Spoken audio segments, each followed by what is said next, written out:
Patient electric shock burns తో వచ్చింది. Electric shock burns వచ్చినప్పుడు ఆల్మోస్ట్ 60% బర్న్స్ తో ఎలక్ట్రిక్ షాక్ బర్న్స్ తో మన హాస్పిటల్లో అడ్మిట్ అవ్వడం జరిగింది.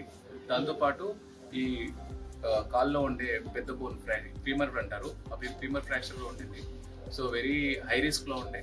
సో మనం ఏదైతే సర్జికల్ గా మేనేజ్ చేయాల్సిందో కొలాజన్ గ్రాఫ్ట్ వేసి అండ్ ఇన్ఫెక్షన్ రాకుండా, సెప్సిస్ రాకుండా జాగ్రత్త పడుతూ అదంతా రికవర్ అయిన తర్వాత లెగ్కి ఆల్మోస్ట్ 20% బర్న్స్ అక్కడ ఉండేది. స్టిల్ అక్కడ ఆపరేట్ చేసి అతను మొబిలైజ్ చేయడానికి, తొందరగా నడవడానికి మనము రిస్క్ తీసుకొని మూమెంట్ చేసాము. సర్జరీ సక్సెస్ అవ్వడం, పేషెంట్ కంప్లీట్ గా రికవర్ అయిపోయి ఈరోజు నార్మల్ స్టేజ్ రావడం జరిగింది. ఆల్మోస్ట్ 20 days మన హాస్పిటల్లో అడ్మిట్ అయ్యాడు. He was in ICU for more than 10 days.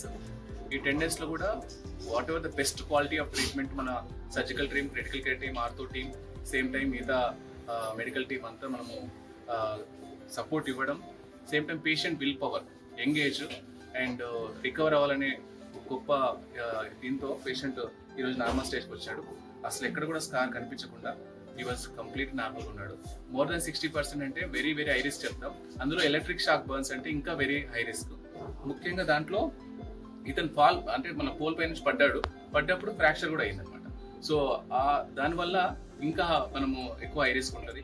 ఈ విల్ పవర్, आपका विल पावर भी बहुत अच्छा है एंड सब लोग इधर स्टाफ है ना, हॉस्पिटल का स्टाफ भी बहुत सपोर्ट किया एंड इस रिकॉर्ड नाइस.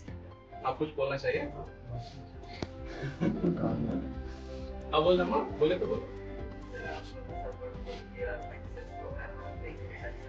बहुत तड़पता था बच्चा हमारा, ओके, बहुत तकलीफ में था, लेकिन बहुत अच्छा ट्रीटमेंट करेंगे, अच्छा लेके इसके लिए अब ठीक होने के बाद मैं भी हॉस्पिटल में जॉब करती, लेकिन उधर नहीं, इधर ही लेके आ रही अभी भी. Thank you. आपका